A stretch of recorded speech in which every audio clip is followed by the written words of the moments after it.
Bonjour à tous, nouvelle semaine, nouvelle émission à Sensation. Alors aujourd'hui ça va se passer sur deux roues à VTT. Mais avant de vous présenter notre invité, on va tout d'abord présenter l'équipe du jour. Claire, toujours à la recherche d'un lieu de séjour pour ses vacances, hein, c'est ça? Un lieu sympathique pour l'été. Pour l'été, c'est ça. Hein. Chloé qui est toute belle mais qui est revenue de son portage un peu pleine de boue. Oui, de la boue partout, mais Vous verrez ça tout à l'heure. Ça marche. Et puis Greg, toujours aux commandes de l'outdoor, même si aujourd'hui ça semble presque un peu discutable hein, avec votre chronique. Non, c'est pas discutable. L'électrique, âge oblige, ça m'aide. Ça marche aussi. Allez, notre invité joue avec sa monture dans le sable, dans le désert par exemple, sur un glacier dans le massif du Mont Blanc également, mais surtout, il joue avec le vide. Il est capable de descendre par exemple une Via Ferrata ou de monter une Via Ferrata avec son VTT. Vous allez voir, c'est sensationnel. Originaire de la station de la Clusaz, il parcourt le monde pour pratiquer son art, parce que dans son cas, on peut parler d'art avec son VTT. Nous accueillons Kylian Bron. Bonjour Kylian. Bonjour. Alors effectivement, votre discipline en VTT, vous êtes donc un VTTiste, on le voit, vous avez un vélo derrière vous. Votre discipline en VTT, puisqu'il y a la descente, le VTT cross-country, vous êtes plutôt dans l'enduro, c'est quoi exactement? Ouais, alors c'est ça, il y a beaucoup de disciplines dans le vélo et même dans le VTT. Donc moi je suis spécialisé dans l'enduro et le freeride. Donc c'est une spécialité qui se pratique plutôt en descente. Et je me concentre sur les sauts, sur l'engagement et sur ce côté artistique qu'il peut y avoir aussi dans ma discipline. Donc un peu de montée et surtout de la descente, ça en compétition et puis également pour votre plaisir à côté sur des vidéos, c'est ça? C'est ça, ouais. Donc j'essaye d'allier la course, le côté média aussi avec les vidéos, les photos et ça se passe comme ça, ouais. Alors vous avez 26 ans, combien de pays visités avec votre VTT pour des vidéos simplement? Parce que c'est ça ce qui est assez original, c'est qu'avec votre vélo, vous l'emmenez partout autour du monde. Oui, j'ai fait pas mal de pays. Donc voilà, au-delà du fait de vivre de ma passion qui est le vélo, j'ai la chance de pouvoir voyager un peu partout. Donc ouais, je pense avoir fait tous les continents, pas mal de pays, de la Chine aux États-Unis, un peu partout, en passant par Madère, un peu plus proche. Et là, je reviens tout juste de Namibie. De Namibie. Ouais. Bon, si on prenait d'abord la direction du Pérou, avec la plus haute dune du monde, à plus de 6 mm, hein, c'est ça que vous avez finalement descendu? Alors, il y a eu deux projets. Il y a eu ce premier projet sur la plus haute dune du monde, qui est celle-ci à plus de 2000 mètres, qui est au Pérou. Et un deuxième projet, toujours au Pérou, sur un volcan à plus de 6000 mètres. Alors, on va déjà voir cette vidéo sur les dunes. Ça s'appelle Mission, c'est ça, Cerro Blanco. Oui. Ouais. Eh bien, c'est parti.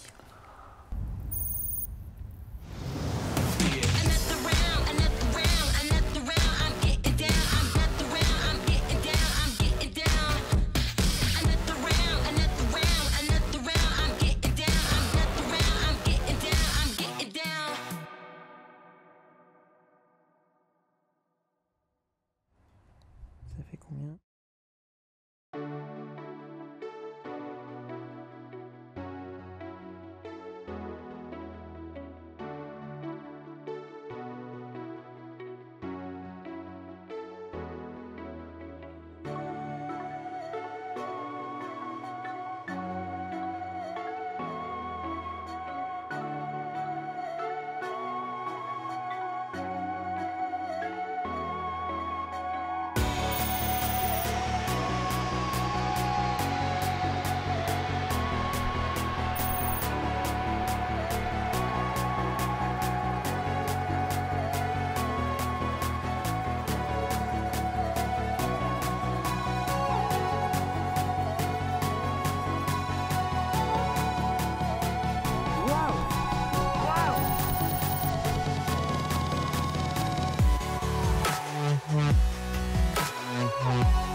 Très belle, très belle vidéo de Kylian Bron, une web série, hein, ça se retrouve sur le web. Alors on voit rouler sur du sable. Question, le sable était vraiment dur au point que ça puisse rouler si facilement, ou alors on s'enfonce et c'est grâce à la vitesse que vous tenez? Mais c'est la même question qu'on s'est posée avant de partir. Et c'était un gros doute, quoi. Faire 10 000 km depuis la maison pour essayer ce sommet-là sans savoir si ça peut rouler. C'était la vraie question. On a eu la chance que ça le fasse. Le sol était assez dur. J'avais quand même prévu des sections différentes de pneus, donc des pneus plus larges que la normale. Pour plus de portance? Ouais. Bon, finalement, je ne les ai pas utilisés parce que ça marchait très bien avec les pneus que j'utilise d'habitude. Et gros soulagement au premier test que ça le fasse. Ouais. Comment vous faites pour préparer un voyage comme celui-là? Vous avez des personnes sur place qui peuvent vous renseigner ou c'est tout au feeling? Là, pour le coup, au Pérou, j'y étais déjà allé l'année d'avant, où j'avais parlé avec des locaux. J'avais vu ce sommet-là. Je l'avais gardé pour moi et je m'étais dit, bon, forcément, je vais revenir.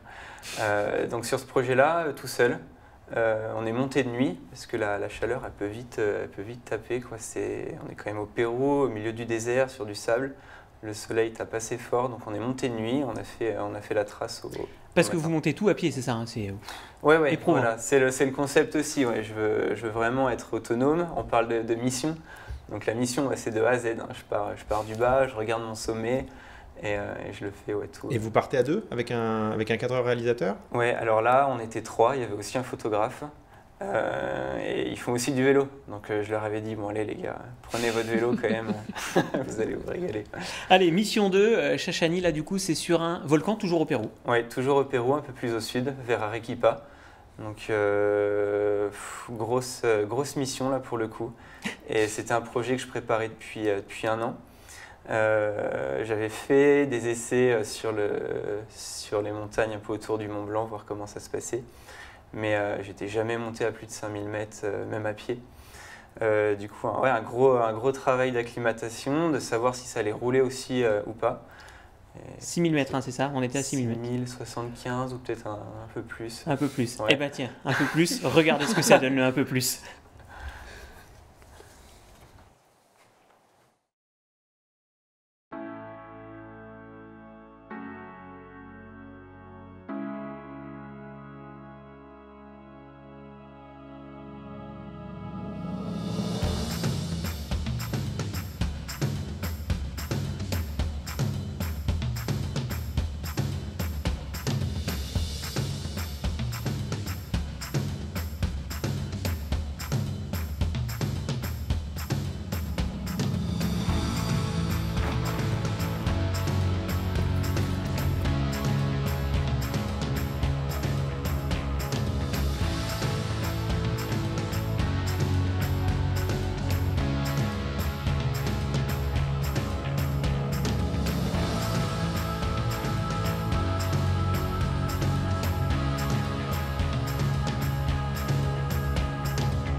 Alors une sacrée mission, en effet. Combien de kilos est-ce que vous portez quand vous montez avec le vélo sur le dos comme ça?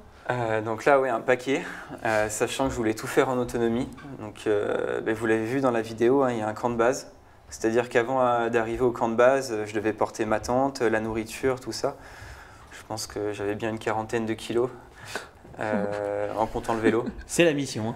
Ouais. C'est ouf. Oui, c'est une vraie mission. Et c'était pas facile. Il faut savoir qu'à 6000 mètres, il y a 40% d'oxygène en moins par rapport à zéro, quoi. Au niveau zéro. Ouais. Et pour avoir une idée, il fait combien de degrés à peu près? Là, il faisait pas très froid. Bon, on était en négatif, hein, -4, -5. Mais ça allait, c'était supportable. Mais limite, parce que pour piloter mon vélo, hein, je dois avoir des gants assez fins.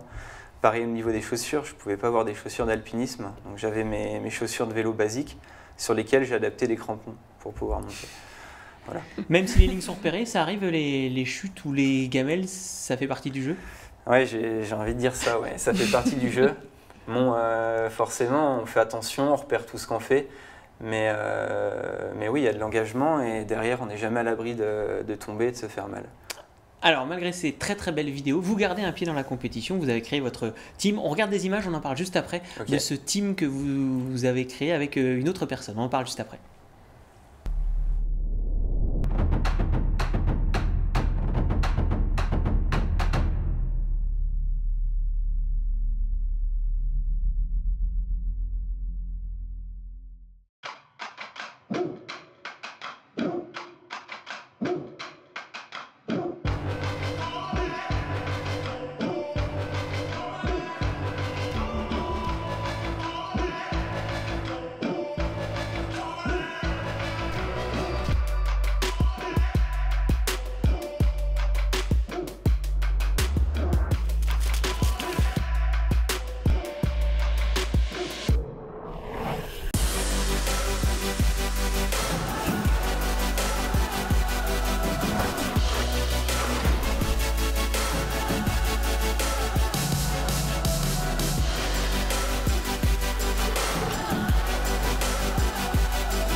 Si vous aimez le VTT, vous devez vous régaler. Kylian Bron, alors cette idée de team avec Isabeau Courdurier, c'est ça? Quel est le principe et pourquoi Isabeau Courdurier? Isabeau, pour faire simple, elle est vice-championne du monde d'enduro. Donc elle joue le titre. Et clairement, c'était d'avoir deux profils différents. Isabeau sur la partie course, donc une vraie présence en course. Et moi sur la partie média, réalisation de vidéos, d'images. Et c'était intéressant d'allier nos deux personnalités et ces compétences-là sur une même équipe. Et ça serait possible de vous voir dans une même vidéo freestyle à l'autre bout du monde, c'est envisagé? On y pense là, ouais, on travaille dessus. Voilà, Isabeau fait ses courses, je suis avec elle de temps en temps. Et bon, ça peut aussi être sympa qu'elle vienne avec moi et qu'on fasse une mission ensemble. Alors Kylian, quand vous n'êtes pas à l'autre bout du monde, eh bien vous êtes peut-être à la station de la Clusaz, à votre station. Eh bien Claire est allée y faire un petit tour.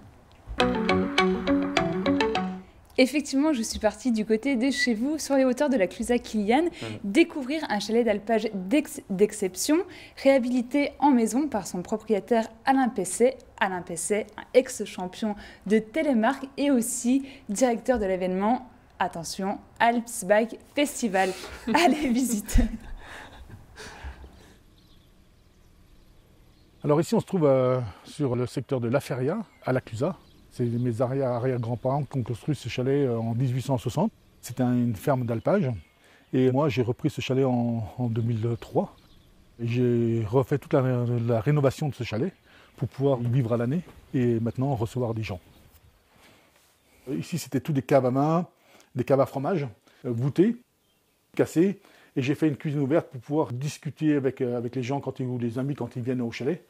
Ce sont des gens qui sont dans les affaires, qui voyagent beaucoup, qui sont souvent hors de leur cocon familial. Et quand ils viennent ici, c'est pour se retrouver avec leur famille et vivre dans un milieu un peu plus isolé que s'ils étaient en plein centre de La Clusaz, par exemple. Là, donc, on est dans le salon du chalet, qui était en fait l'ancienne, nous on dit écurie pour les vaches, mais en fait c'est une étable. C'était donc là où on mettait les vaches à l'époque. Donc bien sûr le plancher était beaucoup plus haut parce que les écuries étaient très, très basses pour conserver la chaleur, pour chauffer le chalet. Donc j'ai creusé en fait pour pouvoir faire une belle pièce à vivre. Et donc c'est ici qu'on prend nos repas le soir, c'est ici qu'on reste tranquille pour boire un coup. C'est la pièce à vivre du chalet. Aujourd'hui, il n'y a pas de projet d'agrandissement, quoi que ce soit. Ici, on est dans un milieu de La Clusaz qui est très important, c'est un milieu agricole, donc non constructible. J'ai pu faire cette rénovation de chalet parce que c'était un chalet qui existait, qui est de l'époque. Il est hors question que j'agrandisse, que je fasse quoi que ce soit, parce que ça perdrait cette âme. Je ne serais plus dans le même contexte, et c'est ce que les gens recherchent, c'est se retrouver dans un truc suffisamment grand pour passer un bon moment, mais pas trop grand pour avoir 50 000 autres familles avec eux. Donc, ce qu'on veut simplement, c'est que les gens, quand ils viennent ici, dans notre station ou chez moi, c'est qu'ils passent le meilleur moment possible, le moment le plus sympa pour eux, et que surtout qu'ils reviennent, voilà. Eh bien, je peux vous dire que vous êtes tous les bienvenus chez Alain. C'est toi qui invites, super. Je transmets le message, je fais le médiateur. Moi, je suis le 18. Moi, ça me va aussi, ouais. Et je vais redonner la parole à Alain PC, qui a un petit message pour vous, Kylian. Kylian, c'est un très grand champion pour moi déjà. Et c'est surtout notre ambassadeur de la station de La Clusaz, tout ce qui a été fait pour le VTT à La Clusaz. Et c'est devenu aussi notre ambassadeur pour notre fameuse course de VTT qui est donc l'Alps Bike Festival. On travaille beaucoup ensemble, c'est une personne qui nous amène beaucoup d'éléments techniques pour essayer de bien construire nos pistes, bien construire nos parcours et faire profiter pleinement aux gens, aux concurrents, son savoir-faire. Alain PC, donc du côté de La Clusaz. Alors on a noté la date, on s'est mis d'accord, ça sera pour le 26, hein, c'est noté, c'est tout bon pour le 26. Allez, on reste dans la station de La Clusaz. L'été, le VTT est évidemment à l'honneur dans cette station. Et on prépare actuellement les pistes de VTT pour en profiter tout l'été. Alors Chloé a suivi des spécialistes. Ah, je vais voir ça. Alors Kylian, nous l'avons vu dans les vidéos précédentes, vous n'avez pas forcément besoin de pistes pour faire du vélo dans le monde entier, mais quand vous êtes de retour dans votre fief à La Clusaz, vous partagez votre passion en créant de nouveaux parcours enduro. Il y en a désormais 4 à La Clusaz, plus 3 pistes de descente et près de 100 km de pistes de cross-country. Pour entretenir tout ça, des hommes de l'ombre, les Bike Patrol. Je suis allée à leur rencontre quelques jours avant l'Alps Bike Festival. Un métier de bike patrol, ça a plusieurs aspects. Donc en premier lieu, c'est d'entretenir les pistes de la station. Donc ça va des pistes cross-country aux pistes de descente. Donc ça représente un gros travail, ça représente 80% de notre activité. Ouais, ça reste assez propre là.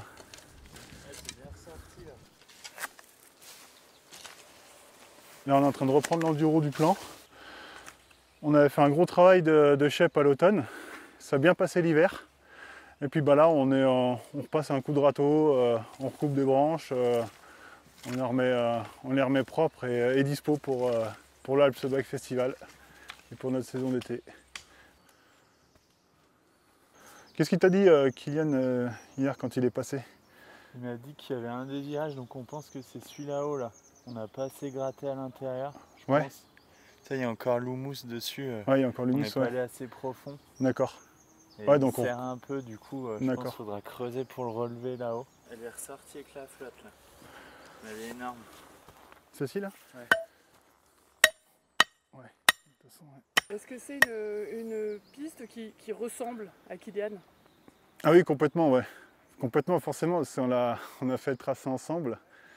Et Kylian, lui, il l'a essayé hier. Donc il était très content. Il me disait ouais, je saute de partout. Et lui, pour un top pilote comme ça, d'avoir un retour comme ça, c'est vrai que c'est génial. Donc ouais, c'est vraiment la piste qui vient bon là qu'on a fait. Ouais. Ah, nickel. Le gars qui casse les pierres, quoi. Ok. On a des pistes d'enduro qui sont de niveau rouge. Donc c'est pas donné à tout le monde d'en profiter et de prendre du plaisir sur ces pistes-là.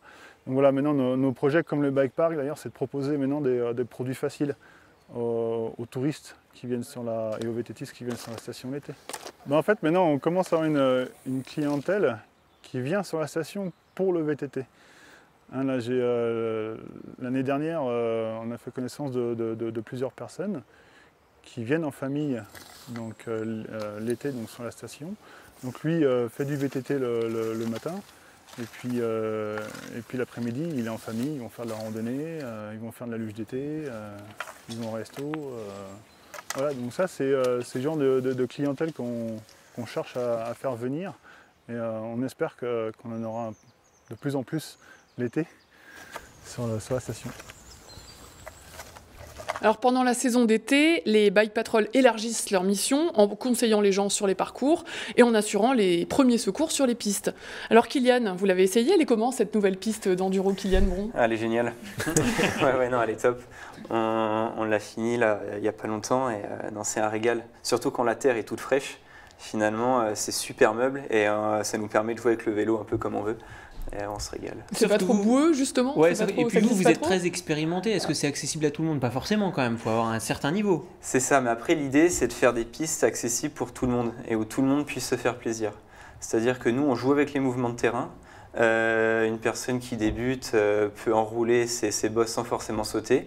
Et nous derrière on peut essayer de trouver des sauts et des enchaînements un peu plus sympas en sautant. Du coup tout le monde s'y retrouve. C'est le but. Alors ça c'est pour la piste, et puis en version hors piste, Kylian Bron, on pourrait vous croiser un petit peu n'importe où, et pourquoi pas dans une Via Ferrata. Alors l'image est assez impressionnante, ça date de l'automne dernier, c'est ça? Oui, c'est ça. C'était l'automne dernier, alors on est où exactement? Précisez-nous les lieux. Alors une grande partie de la vidéo se fait autour de la Clusaz. Là on est au niveau du Pas du Roc, qui est pas très très loin. Et l'idée justement c'était de monter une Via Ferrata avec mon vélo sur le dos, de rejoindre des dalles au-dessus qui étaient difficilement accessibles autrement, de les filmer et de me faire un tour comme ça en passant par la Clusaz et en alliant un peu différents Alors sports. ça c'est une vidéo que vous avez réalisée tout seul? Oui, alors ouais, une grande partie Comment de la vidéo. Comment ça se passe dans ces cas-là? Alors, je filme pas mal avec cet outil-là. Donc vous portez le VTT, vous avez en plus la caméra. Ouais. Mon drone aussi dans le sac. Ouais. C'est-à-dire que toutes les images embarquées sont faites avec cette caméra et un stabilisateur pour que les images soient propres. Et toutes les images en drone, en fait, je positionne ma manette sur mon harnais. Donc j'enlève ma caméra embarquée, je mets mon harnais plus ma manette, je positionne le drone. Et ensuite, je fais un micmac comme ça et je me débrouille. Ça paraît tout simple. Ça paraît hyper simple, effectivement. Et du coup, cette vidéo a fait de nombreuses vues depuis l'automne dernier, c'est ça? Elle a bien marché. Hein. Ouais, puis après, les connaisseurs, oui, reconnaissent les endroits où je roule. Puis ça touche un public aussi autre que le milieu du VTT, donc c'est aussi sympa, c'est un peu décalé. Donc. Vous êtes un spécialiste justement des vidéos de VTT un peu décalées. On vous a vu rouler dans la neige, dans la poudreuse, on vous a vu un petit peu partout. Où est-ce que vous allez chercher ces idées? J'y réfléchis tous les jours, hein, dans mon téléphone, dans mon ordi ou un carnet à côté de mon lit. J'essaye de noter toutes les idées que j'ai. Et des fois, je ne sais pas pourquoi, il y a quelque chose qui se valide. Mais ouais, c'est la base de tout. Je me retourne le cerveau beaucoup jusqu'à trouver les bonnes idées et qui me plaisent aussi. Hein. Je ne me force pas à faire tout ça. C'est avant tout, ça me plaît, quoi. Et voilà. Allez, justement, on reste dans l'univers du VTT, mais quand c'est trop dur, eh bien, on sort le moteur électrique. Et pourtant, cela reste de la compétition. N'est-ce pas, Greg? Oui, de la vraie compétition. D'ailleurs, les premiers championnats de France de VTT à assistance électrique ont eu lieu à Villard-de-Lans, sur un parcours qui fait à peu près 27 km. Alors, c'est le double champion olympique et quintuple champion du monde de VTT de cross-country, Julien Absalon, qui a remporté cette première épreuve. Donc, c'est le premier champion de France de VTT à assistance électrique. Donc Julien Absalon qui avait mis un terme à sa carrière quelques semaines avant cette épreuve. Lui qui est double champion olympique, effectivement. Comment ça se passe du coup? Parce que c'est celui qui a le vélo le plus performant et le moteur qui va le plus vite qui gagne. Et non, parce que oui, justement pour les esprits chagrins, c'est vraiment du sport. Le moteur est limité à 250 watts, tous les vélos sont bien entendu contrôlés et au-delà de 25 km/h, l'assistance électrique s'arrête. Donc il faut quand même pédaler. Alors, et notamment c'est ce que disait Julien Absalon, c'est que dans les montées sont beaucoup plus raides que sur des parcours de cross-country classiques. Donc l'assistance électrique intervient à ce moment-là et le pilotage est accentué, c'est vraiment du vrai pilotage parce que justement on va plus vite et en descente et en montée. Avec un vélo plus lourd, c'est d'ailleurs quoi, plus stable du coup? Bon, c'est un peu plus lourd. Les vélos font 18-19 kg, peut-être 20 kg maximum. Mais oui, ce qui est intéressant dans le vélo électrique, c'est qu'on se fait à la fois plaisir en montée et en descente. Et il y a ce côté pilotage qui est top. Oui, c'était une épreuve de la Fédération française de cyclisme qui croit beaucoup en cette discipline qui va se développer. Je vous propose aussi d'écouter la réaction de Julien Absalon justement après cette victoire en VTT à assistance électrique. Ouais, vraiment une belle découverte, un super format de course. Je pense que pour une première édition, tout a été bien réussi. Le gros challenge était de réussir à rendre la course équitable en contrôlant et en ajustant tous les moteurs, ce qui a été fait. Et tout pouvait passer en vélo, mais il fallait vraiment être ultra vigilant. Et je pense que j'ai réussi à faire une course très fluide, presque parfaite au niveau pilotage. Ça fait plaisir de retrouver un petit peu de terrain glissant. Un très très beau terrain de jeu ici à Villars. Voilà, donc ce jeune retraité, qui est donc le tout premier champion de France. Ouais. Et puis il avait pas mal d'avance sur tous les autres. Hein. Ouais, bah forcément. Donc ouais, c'est quand même, ça reste Julien Absalon, la référence en VTT en France. C'est ça. Bravo Julien Absalon. Kylian, on revient à vous, c'est bientôt la fin de l'émission. Alors, je vais vous poser la question un peu traditionnelle que souvent on pose à des athlètes aventuriers. C'est quoi votre prochain projet? Souvent je fais chou blanc parce que ça reste secret. Est-ce que vous pouvez nous dévoiler votre prochain projet? Et dans quel pays? Je vous en dévoile un peu. J'étais en Namibie dernièrement et là l'idée c'était de me perdre au milieu de la savane, donc au milieu des animaux qu'on n'a pas l'habitude de voir chez nous. Les impalas, etc. Tout ça, jusqu'aux guépards, girafes, tout ça. Et de trouver des endroits toujours décalés et du coup mission validée. Mais il y a un peu de pente quand même? Il y a de la pente, ouais, beaucoup de pente et du coup c'était génial encore une fois. Et les images ont été faites, tout est bon. Et donc c'est en cours de montage, ça va sortir à peu près à quelle période? Ouais, là bientôt, ouais. Ces jours-ci, allez, on n'en saura pas plus. La date est tenue secrète. Merci Kylian Bron d'être venu sur ce plateau, merci à vous et puis bonne continuation dans vos projets tout autour du monde, un autre pays après la Namibie, eh bien pourquoi pas. Merci également à toute l'équipe, c'est la fin de Mont Blanc Live, l'émission. Évidemment, pour voir et revoir cette émission, pensez au replay sur notre site internet www.montblanclive.com. Vous réagissez également sur les réseaux sociaux avec le hashtag MontBlancLive sur Facebook, Instagram et Twitter. Et puis d'ailleurs, allez voir aussi le Facebook de Kylian Bron qui est sensationnel avec toutes ses vidéos. Jetez un coup d'œil, c'est super. Très bonne fin de journée sur MB Live. Encore merci à toute l'équipe et puis on se dit à demain.